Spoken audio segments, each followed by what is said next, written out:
I sat on the cold concrete bench outside Vanderbilt Hospital. My hands clenched so tightly in my lap they had gone numb. The spring sunlight spilled across the pavement.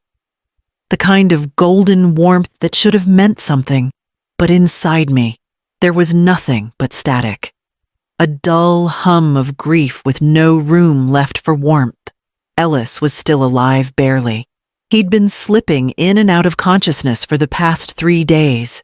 His voice was thinner now, his skin nearly translucent, and every time I looked at him, I wondered if it would be the last. I had told him I was stepping out for some air, but what I really needed was space to fall apart where he couldn't see. I'm a nurse. I've sat beside death more times than I can count.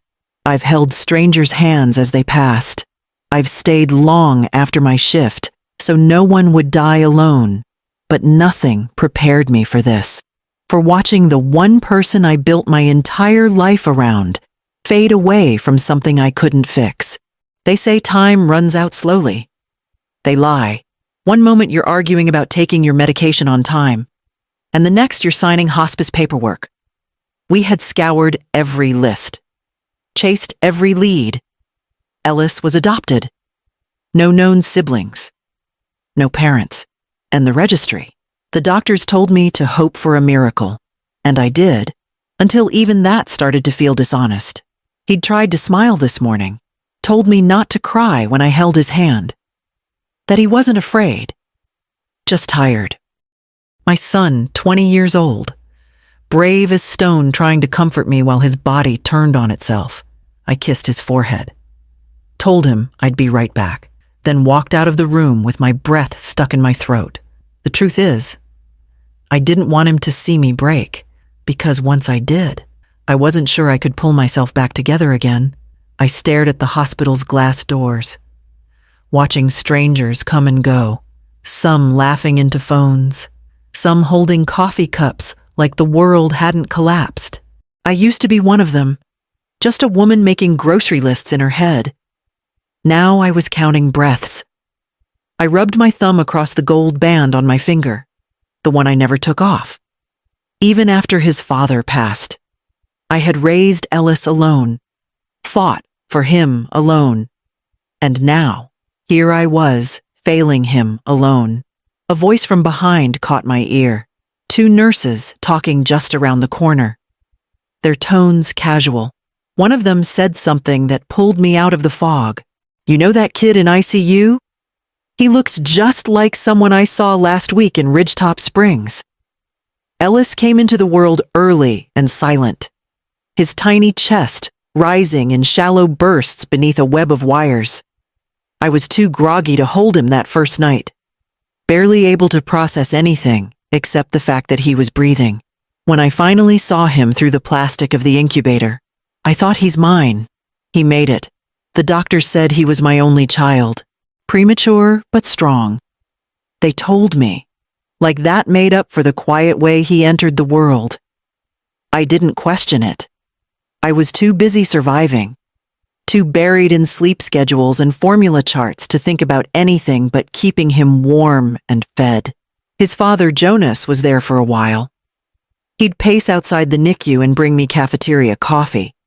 But by the time Ellis turned 3, a heart attack took him in his sleep. 1 minute, he was making breakfast. The next, gone. I raised Ellis alone after that. I worked night shifts in pediatrics, cleaning wounds and calming panicked mothers while my own child waited for me in daycare after hours. There were days I'd come home and collapse with my shoes still on, only to wake up to Ellis asleep beside me on the couch, drawing on the edge of my scrubs with a marker. He didn't ask for much. Maybe because he saw early how hard I was trying. When he was 10, he broke his arm on the playground, sat there biting his lip while they reset the bone. Not a tear in sight. The nurse complimented him on being tough. He just said, "My mom says pain doesn't last, but quitting does." He grew into someone gentle, but sure. Always the kid who'd stay late to help someone else finish a project. Always the one teachers said had an old soul when the symptoms started bruises. fatigue. The breathlessness, I thought it was stress, maybe anemia. I never imagined his marrow was giving up. Every decision I'd made had been for him. Every extra shift, every delayed vacation, every lonely holiday. He was the only person who ever made me feel like I hadn't wasted my life. And now, watching him fade without answers. All I could do was replay the years like they might offer something I missed. From around the corner, the voices of the nurses floated again. Ridgetop Springs. I swear, he looked like that boy. Same eyes, same jawline. You'd think they were twins. At first, I thought I misheard. Ridgetop Springs wasn't a place people talked about unless they were headed there for antiques or fishing. The nurses behind me kept chatting, their voices casual, too soft for anyone else to care. But I heard it again, clearer this time. I'm telling you, he looked just like that boy in 412. Same eyes, same face. It was eerie. I stood without realizing, heart lurching into my throat. My shoes scraped the concrete, and I paused, forcing myself not to turn around too quickly. I didn't want to spook them. I didn't want to seem desperate, though desperation was all I had left. One of the nurses laughed gently. Could be nothing. People look like each other all the time. Still, the other said, they could have been brothers. That was the word that caught like a hook in my ribs. Brothers. There was no reason, no rational, grounded reason to believe that someone in a town 2 hours east could be related to Ellis. I had no family there. Jonas had no ties I knew of. And still, I felt something click into place, a gut-sure gravity that refused to let go. I waited until they walked off, then sat down again and took out my phone. Ridgetop Springs. I typed the name into my notes app and just stared at it for a long time. My hands were trembling, but not from fear. Something else had crept in. Not hope, exactly, but a flicker, a thought I hadn't let myself have in weeks. What if someone out there shared his blood? What if I hadn't been as alone as I thought? I glanced back toward the glass entrance of the hospital. I could still see the reflection of Ellis's room lights glowing faintly above. He was still in there, still waiting for something I hadn't been able to give him. Not yet. I stood and walked toward the parking garage, phone still clutched in my hand. I left at dawn, telling the nurses I needed a day to clear my head. They didn't ask questions. I think they could see the weight behind my eyes. The road to Ridgetop Springs wound through fields of dew-covered grass and fog that clung low to the hills. I drove with both hands gripping the wheel, unsure if what I was chasing even existed. But I had Ellis's photo folded in my coat pocket, and that was enough to keep me going. The town was quiet, the kind of place where people still waved to strangers and gas stations had paper signs taped to the windows. I parked near a hardware store and asked the man behind the counter if he'd ever seen someone who looked like this. I handed him the photo. He blinked. "You're not the first to say that," he said slowly. "That's Luke Caro you're looking for. Lives out near the ridge, past the corn silos." The name meant nothing to me, but I wrote it down and thanked him. The house sat on a hill with peeling paint and a pickup in the yard. I almost turned around, but then the door opened, and he stepped out onto the porch with a toolbox in hand. He was tall, lean, early 20s, blonde hair falling across his forehead. When he looked up and saw me, something inside me folded. The shape of his jaw, the eyes, not just similar to Ellis, mirrored. I tried to steady my voice. "Sorry to bother you. I'm looking for someone named Luke." "That's me," he said cautiously. I swallowed. "I'm Mira. I was told you might know someone who looks like this." I held out the photo. He stared for a long time, jaw tight. "That's weird." I forced a smile. "Yeah, It's a strange coincidence. He nodded, motioning toward the porch. You want to come in for a minute? I hesitated, then followed him inside. The house smelled of pine and coffee. There were boots by the door and a single coat hung on a hook. He poured me tea without asking, sat across from me and leaned forward. You said your name's Mira. I nodded, my hands wrapped tight around the mug. Well, he said slowly, there's something you probably ought to know. Luke sat back in the chair, the steam from his mug curling between us. He didn't speak right away, just stared at the table like he was weighing which words to trust with a stranger. Finally, he exhaled through his nose and looked up. My dad, Walter, wasn't my biological father. I stayed quiet. He raised me like I was his own.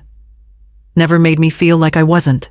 But 3 months ago, when he was dying, he called me into the room and said, there's something you have to know.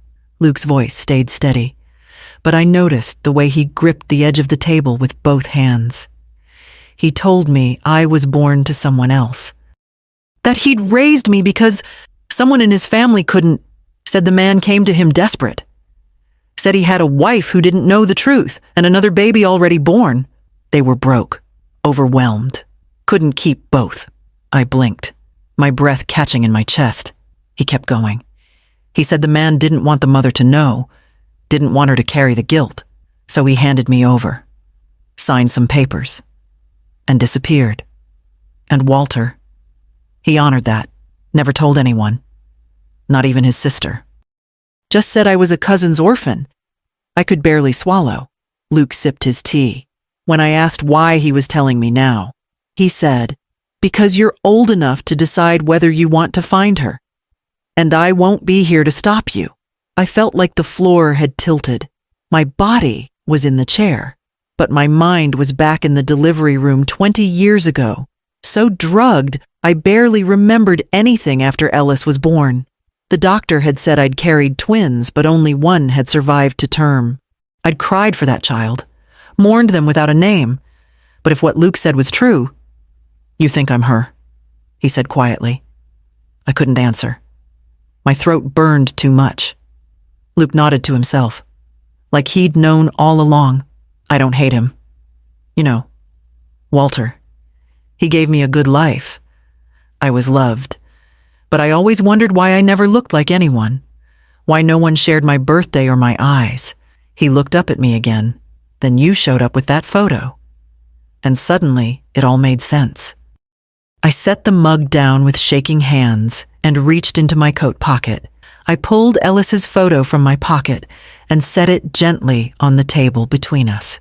Luke leaned forward, his brow furrowing. He picked it up slowly, his fingers careful on the edges, like he already knew it meant more than he could say. That's him, he asked. I nodded.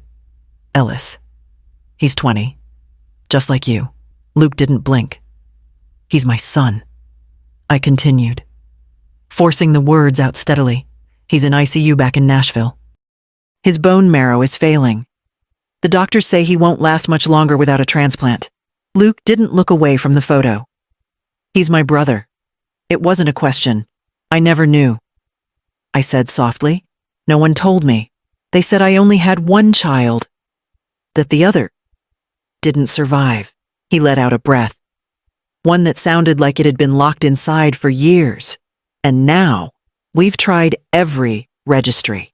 No match. No relatives. Nothing. I looked at him. But you, if you're really his brother, you might be the one thing that could save him. He didn't hesitate. Not even for a second. I'll do it. I stared at him, the words landing so softly I almost missed them. You don't have to decide now, I offered. You can think it over. No, he said, still holding the photo. I've thought about things like this my whole life, wondering where I came from. If I'd ever meet someone who looked like me. If there was a reason for the way I felt. I used to make up stories. You know about a brother out there somewhere. He looked up at me. I don't need to think. I'll do it. We didn't say much after that. I texted the hospital and let them know we'd be on our way. Luke packed a small bag without fuss, and by the time we got into our cars, the sun had dipped below the ridge. He followed behind me the whole way back, his headlights steady in the mirror. I glanced at the rear view more times than I should have, not out of fear, but because for the first time in a long while, I wasn't driving back to Ellis alone. We arrived at the hospital just past midnight. The halls were quiet, the kind of quiet that only exists when hope is thin and time is measured by machines. I signed Luke in, gave the nurse Ellis's name, and led him through the corridor I had memorized by heart. Ellis was awake when we stepped in, pale, propped up against a tangle of pillows, eyes glassy with exhaustion, but alert enough to register that I wasn't alone. His gaze shifted past me to Luke, and I saw it hit him all at once. His brows knit, then lifted, the same expression he wore as a boy whenever he saw something he couldn't quite explain. Luke stood still, his hands at his sides, unsure whether to smile or speak. Ellis blinked slowly. Is that Luke took one step closer, voice barely above a whisper. I think we're brothers. Ellis looked at me, looked back at Luke, and then broke into tears. Not the kind that come from pain, but from something deeper. Recognition. Some unspoken knowing. It wasn't logic. It was instinct. A mirror finding its match. Luke moved to the side of the bed. He didn't hesitate. He just reached out and took Ellis's hand. They stayed like that, silent.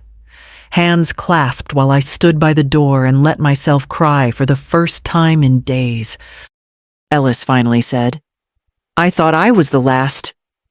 You weren't, Luke said. You just didn't know I was looking too. Ellis nodded, wiped his face with the back of his hand. You came all this way, I would have come farther. The nurse came in to check vitals, pausing slightly when she saw Luke, probably registering the eerie similarity, but choosing not to ask. I watched them both, side by side, and wondered how no one had ever seen it before. After the nurse left, Ellis turned to me. Is he really? I nodded. Same father. Same blood. He squeezed Luke's hand again. I stepped forward and placed mine over both of theirs, for the first time since this all began. I felt something more than fear. Something solid. Something real, like the ground was finally steady again. The doctor would be in by morning. They'd begin testing immediately. The test results came back faster than I expected. Luke was not just a match. He was one of the strongest matches the doctors had seen in months. The hematologist used the word ideal, and I nearly collapsed in the hallway when I heard it.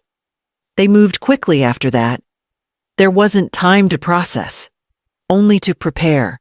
Luke signed the consent forms without reading them twice. Ellis, still weak but more alert, whispered a shaky, "Thank you," and Luke just nodded, like it was the most natural thing in the world. The day of the procedure? I sat in the waiting area between two rooms, one son giving, one receiving.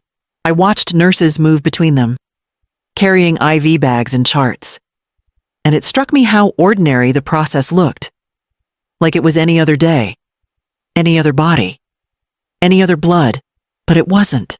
I had lost so much time, years I never knew were missing. I raised one child believing he was all I had, never realizing another was growing up under a different roof, carving furniture with his hands and wondering why he didn't look like anyone in his family. I could have been bitter about that. I could have raged at the man who made that choice without me, but sitting there, with Ellis stable in recovery and Luke resting just down the hall, I felt none of that, only awe. Awe that something broken so long ago could still mend. Not perfectly, but truthfully. Like a quilt pulled apart and stitched back with new thread, coarser maybe, uneven in places, but warmer somehow, because of it. The nurse called my name and said Ellis was asking for me. I walked into his room and took his hand. His skin was warm again. Luke came in later, pale but smiling. He sat at the foot of the bed, and Ellis reached out to clasp his wrist. They didn't say much. They didn't need to. I sat down beside them and leaned back in the chair, breathing in the rhythm of the monitors. For the first time in weeks, I let my body rest. They were never lost, just scattered. Now, somehow, they were home. Weeks passed. Ellis's color returned, slowly at first, then all at once like spring after a long winter. He was walking again, cracking jokes with nurses, asking about books he'd left unfinished. Every day he grew stronger, and every day Luke stayed. He never said much about what he'd given. When Ellis tried to thank him again, Luke just waved it off, said, "It's what brothers do," like it had always been that way. We fell into a rhythm. Luke started coming over in the evenings, helping me fix things I'd let fall into disrepair an old gate. The flickering porch light. He didn't ask for anything in return, just showed up with tools and quiet steadiness. The kind I hadn't realized I missed until it filled the space. One evening, we sat outside after dinner, the three of us. Ellis had gone in to rest, and Luke stayed, sipping tea on the porch. The light cast soft shadows across his face, and something about it reminded me of Jonas, though gentler, less guarded. I turned to him. "Do you forgive me?" I asked. He looked at me without surprise, like he'd been waiting for it. "I never blamed you." He said, "You didn't know, I didn't know. I just didn't know where I came from, and now I do." I nodded, swallowing the lump rising in my throat. "I wish I had more to give you than this porch and these quiet nights." Luke smiled, soft and sure. "You gave me a name." We sat together in the hush of it all, fireflies blinking across the yard, the air still and kind. Inside, Ellis's laugh echoed faintly through the screen door, and for the first time, I didn't feel like I had one son and a missing piece. I felt like I had two sons, and a home full of light.